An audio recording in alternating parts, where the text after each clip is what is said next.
Hi guys, welcome back to the Lilac House. My name is Crystal. I am the face behind the Lilac House. Sometimes you'll see my husband Robert once in a while. I'm a wife, I'm a mom, I love cooking, I love cleaning, I love organizing, and I love living frugally. Affordable living? Being cheap? What do you call it? I prefer affordable living or being frugal.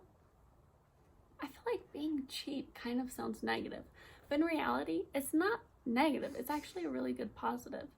Like I said, I'm a mom. If you hear baby noises, my baby's right there.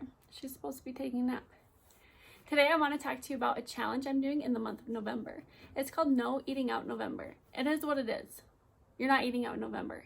If you're not cooking it in your kitchen, you're not buying it somewhere else. So why do this challenge? I've learned over the last few years that you can save a ton of money by not eating out.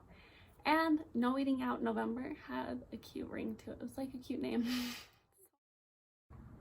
It's Tuesday. I'm extremely tired. I worked all day. My husband worked all day. We're hungry. We're gonna go get sushi because it sounds good.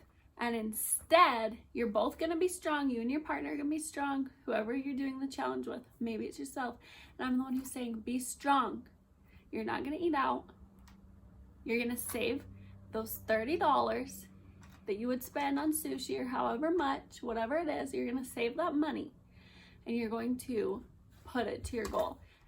And I'm excited. Leave in the comments what you're saving for and let's do this challenge together. It's gonna be a month long. It's going to be hard, but it's gonna be worth it. I'm going to be sharing tips and tricks on how to do the challenge this month. I'm gonna share one every single week. All right, thank you. Have a good day, friends. Bye.